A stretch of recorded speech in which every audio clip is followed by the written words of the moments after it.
here, and you pull. See how I land here? So now, and I'm in control of his legs. So even, there's a inverted del Hiva right here, where you can use this to spiral under. Yeah, like this. And now I'm still like keeping the legs out of there, you know? I don't want to give that guy. So the left though, you would be. Yes. Okay. Here. Get that leg away from him. Okay. Let's move on. We're gonna go to a double leg now. So part of what makes the single leg work is wide feet. Wide feet helps single leg. Whizzer, which is a counter to the single leg, helps the run the pipe. So this is all kind of weird and contradictory. This whizzer, everyone's gonna teach you to get it. Almost everybody's gonna talk about getting a whizzer. Because what a whizzer does, if we come out here, is as he applies that whizzer force, and I'm picking up his leg, it makes his leg heavier, he can force his leg down. And yeah, like this, he's putting pressure. Uchimata, so he could grab, and throw me over. So this is why we teach whizzering.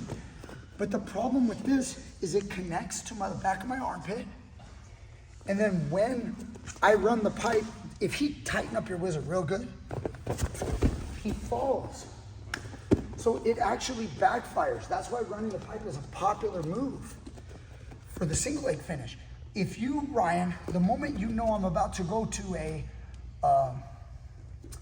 running the pipe, just release your whizzer and take it out. Takes out the whizzer, and now I struggle a little bit to bring the guy down. The other factor is, I talked about, is how wide his feet are. If his foot is close, he has good balance. His foot is under his center of gravity. See that? That means he can hop and he can keep his balance. It's way easier for him to keep his balance throughout running the pipe. So I'm gonna run the pipe, you keep your balance.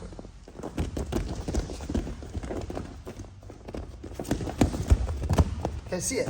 So it becomes a little harder for me to accomplish my goal. If that foot was far, man, you see where he is? When I run the pipe, he falls because he's like this already. And then the weight goes here and he's gotta fall.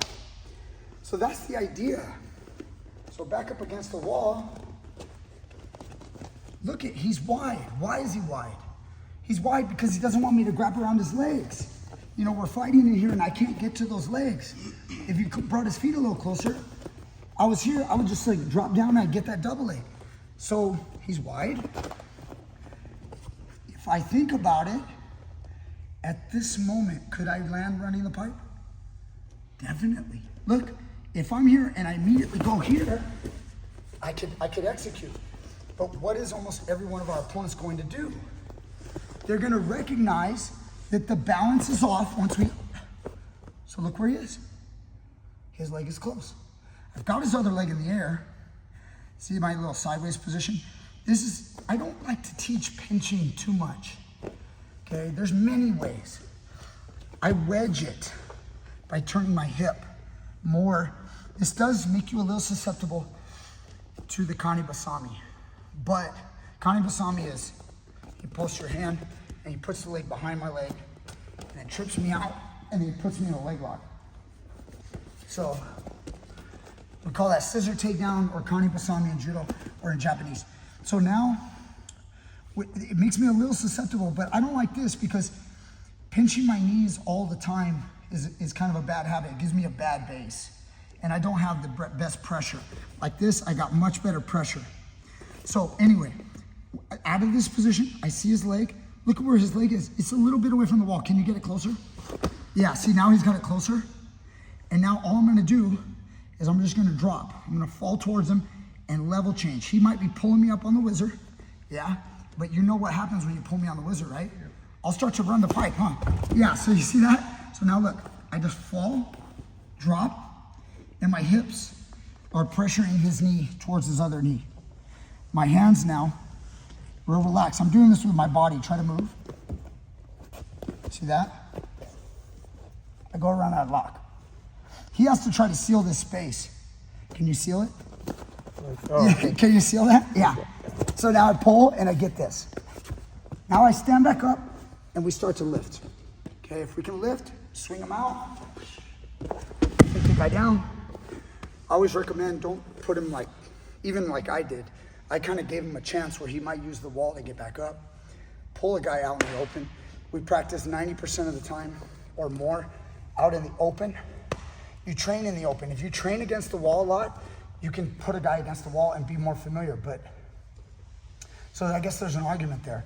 If you practice this, you might want to put him against the wall if he's unfamiliar. But what I'm trying to say is people who train MMA, they train against the fence and the wall.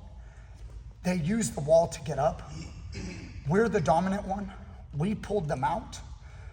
We're taking them down. Let's put him down in a place where he can't use the wall. The wall is like having two floors. He's got the floor and he's got the wall, which means if you take a guy down like this, he just swept me out and pulled me down. The guy now doesn't worry about you taking his back, because when he goes to take my back, I'm here. Now, sure, there are guys that get their back taken and still get choked, but this, a lot of times, you see how complicated it is? Yeah. I'm using the wall like I would use the floor to prevent the hooks. So now as you're on top, and I'm here, I'm just like, no big deal. I start getting up, and I use the wall just like I would a back escape. So instead, pull the guy out. Yeah. All right? Okay, we get in here. I was trying to go double leg. It's not working. He's wide. Now I go to single. You keep my wrist. You don't let me. Don't let me. Oh, now I got to break, and I go. Hook the leg. Get it here. Now look, I see that leg. I just, yeah, try to move. I locked. Stand back up. Lift. Swing the guy out. Dropping the guy down. Now he doesn't have a wall to work with. We have good position. Ready to go. Okay, do you guys see that? Yeah. Let's go. 1, 2, 3. What did you say? Something about 60%. All right, 60. Did you get a 60% of it 100% of the time? See that?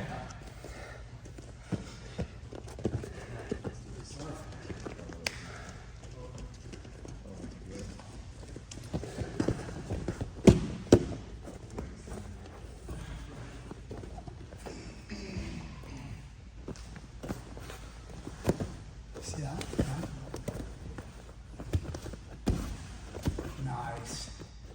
Hallelujah. So soft. Like a baby.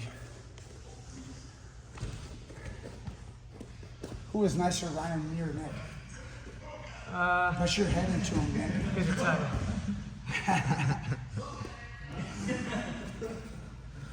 Other way, zero. Other way, other way. Check Brandon the pipe a little. Oh, got him. Nice. So once you have combinations, you're gonna see it, you're gonna go, oh, this is a lot. Now I can play. I've got a game now. Even just 2 moves. Switching between 2 moves, you have a game.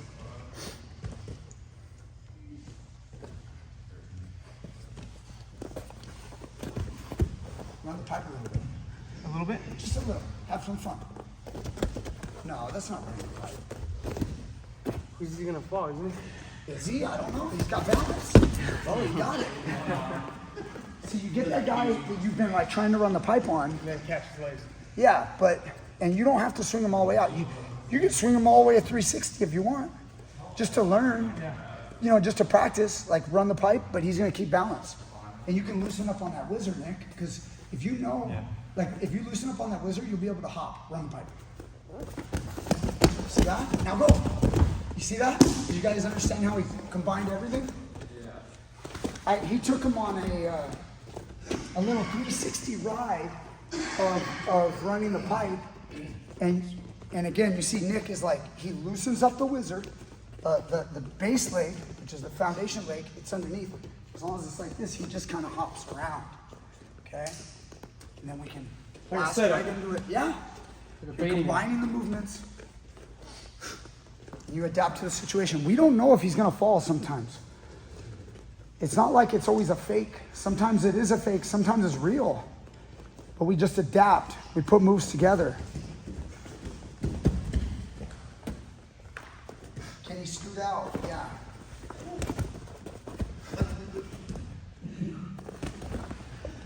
Nice. Very good.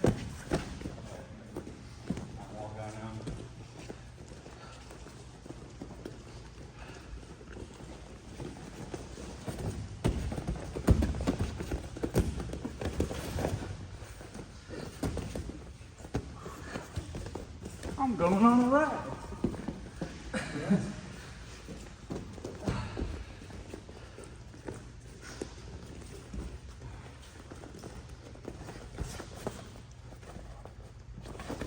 Next time we practice, we'll pull out a crash, but your hands locked. Good, nice. Good. It was a little high, so it turned into a body lock. And that's one of the differences between the body lock and the double leg. Why the double leg has some advantage over body lock. Body lock's great if you have a nice pop and a rotation. But the problem is, if you don't have that, or you don't have a leg sweep as you do it, when you have the double leg, it's like training wheels. You got under his butt. Yeah. You get under the butt, you just swing the legs out. It's very simple. And the top just falls. So much less energy. So don't go too high. If that grip slides above the butt, we're in a body lock. It happens with that work, but I want to stay below the butt. Yes. Now lock, pinching the knees together. So now you're not letting his butt slide below. He's got to figure this out. It's really hard. Good. Hey, doesn't he feel like he weighs like 20 pounds more than he looks? Yeah. He does. You look like you're like 165. Really? Yeah. But what do you weigh? 175? Yeah. So they're 10 pounds.